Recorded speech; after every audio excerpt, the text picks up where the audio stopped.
이런 일도 있었다고 합니다. 다음 기사를 같이 볼까요? 탄핵 찬성하라 여 의원 집중 포화 압박 사이트도 등장입니다. 네, 지금 이 지난 토요일에 있었던 1차 윤석열 대통령에 대한 탄핵안이 이 국민의힘 의원 3명 참석하고 105명이 들어가지 않은 상태였었죠. 그거에 대해서 사이트가 등장을 했다라는 겁니다. 어떤 사이트인지 같이 볼까요? 네, 이겁니다. 불참자 리스트라고 하면서 얼굴을 다 뭐 이름, 지역구 등등으로 다 할 수 있게끔 박았어요. 그래서 이걸 왜 개발했느냐? 이거 왜 만들었어요, 이 사이트? 네. 1년이면 있는다는 소리 하니까 영구 박제할 수 있도록 아예 사이트를 만들었습니다. 라고 얘기를 했습니다. 네. 그러니까 지금 이렇게 어떤 이 국민의힘 의원들이 이 앞으로 계속 있을 윤 대통령 탄핵안에 대해서 표결에 참석하라라는 취지의 압박이 될 수 있는 거겠죠. 더불어서 아까 기사 다시 가볼까요? 네, 여길 좀 보겠습니다. 국민의힘 김재섭 의원의 서울 자택 현관 앞에 지난 8일 오전 탄핵 찬성 내용이 적힌 손팻말과 흉기가 발견이 되면서 경찰이 김 의원 신변 보호 조치에 들어갔다. 네, 그 자택뿐만이 아니라 사무실에도 일부 시민들이 달걀을 던지고 또 문 앞에 근조 화환을 세우는 일이 벌어졌다라는 겁니다. 그래서 이렇게 지금 이 김재섭 의원이 사실 서울에서 좀 거의 똑 떨어진 도봉, 거의 유일하게 빨간색 지금 국민의힘 의원이 당선이 된 지역인데 굉장히 거센 비판을 받고 있다라는 거죠. 그러다 보니까 다음 기사 보시죠. 빗발치는 항의에 표결 불참 김재섭 결국 인스타 폭파. 네, SNS를 아예 닫았다는 겁니다.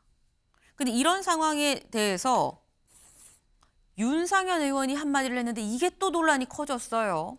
들어보고 오시죠. 김재섭 의원이 형 따라가는데 형 자기 지역에서 엄청나게 욕먹는다. 어떻게 해야 돼? 야 재섭아 나도 박 대통령 탄핵 앞장서 반대해서 나 끝까지 갔어. 나 욕 많이 먹었어. 그런데 1년 후에는 다 야 윤상의 의리 있어. 좋아.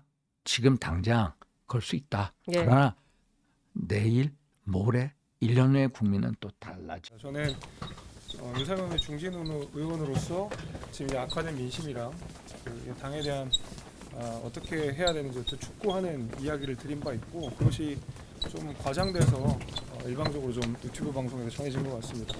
어제 뭐 김재섭이 얘기한 거 가지고 아니 언론에서 침소 공대해가지고 젊은 분들께 저의 이제 탄핵을 부결을 당론으로 했는데 얼마나 고민이 많겠습니까? 그에 대해서 뭐 저의 경험담을 통해서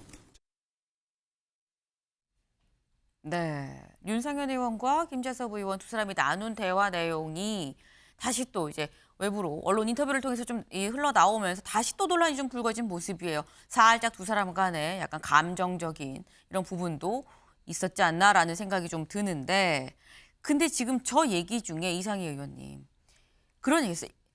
재섭아라고 얘기를 윤상현 의원이 얘기를 했다라는 거죠. 1년 지나면 또 바뀌어라고 얘기를 했다라는 거예요. 네. 지금 현재의 상황이 비정상적이다. 그렇기 때문에 정상화될 것이다. 이런 투로 이야기한 건 아닙니다. 왜냐 그러면 제 말을 가만히 들어보면 현실 자체가 오늘의 현실과 내일의 현실이 또 달라질 수 있다라는 겁니다. 그것은 어떤 말이냐 그러면은 탄핵에 대한 비상계엄에 대한 수사가 진행이 되고 있는 상황이고 여기에 갑론을박이 치열하게 대립되고 있는 상황이니만큼 그만큼 대중들이 예민할 수밖에 없고 또 상대 쪽의 지지자들도 여기에 대해서 예민하게 반응할 수밖에 없다. 여기에 대해서 우리가 일희일비할 필요는 없다. 담담하게 거기를 가는 것이 맞다라는 어떤 위로적인 얘기지 이것이 현재 상황에 그 대중들이 잘못됐으니까 잘된 형태로 어떻게 갈 것이다라고 어떻게 그 비약적으로 그렇게 표현한 것은 절대 아니다 이렇게 봅니다. 말씀하셨습니다마는 김재섭 의원은 2살 된 아들을 키우고 있습니다. 네. 이게 굉장히 불안합니다. 여기에 대해서 우리는 굉장히 가슴 아프게 생각하고 있고요. 여기에 또 김미 의원 같은 경우에는 부산 지역구에 거의 벽면에 핏빛으로 물들이고 있습니다. 거기에.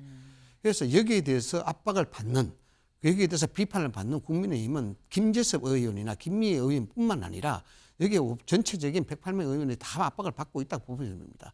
그 압박 받는 가운데서 네. 우리가 선택하는 이런 것들이 어떤 정략적이라든가 이익을 위해서 하는 것이 아닙니다.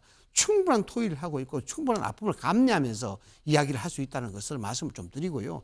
저도 문자만 하더라도 며칠 새 8만여 건이 왔습니다. 8만여 건 정도, 이게 보통 평상적인 평균치입니다. 여기에 대해서 물론 그에 대해서 국민적인 비판적 시각이 있고 요구가 열망이 강하다라고 이야기를 할 수 있겠습니다만은 글쎄요, 뭐 이런 것들이 우리 국회의원들이 가지고 있는 소신, 그리고 여기에 대한 철학, 그에 대한 가치, 물론 영향을 주실 거 이걸 민심이라 볼 수도 있겠습니다만은 아까 말씀드린 대로 충분하게 이 현상에 대해서 앞으로 같이 하고 있고 여기에 대해서 충분하게 또 반성도 하고 있고 이런 것들이니까 우리 국민들께서 좀 여기에 대해서 매사 과유불급이지 않습니까? 몰아붙이고 비난 주시는 것도 좋습니다만은 그만큼 우리가 어떤 정략적이지 않고 이익적이지 않다는 점을 충분히 말씀을 좀 드리고 싶습니다. 네, 정준호 의원님.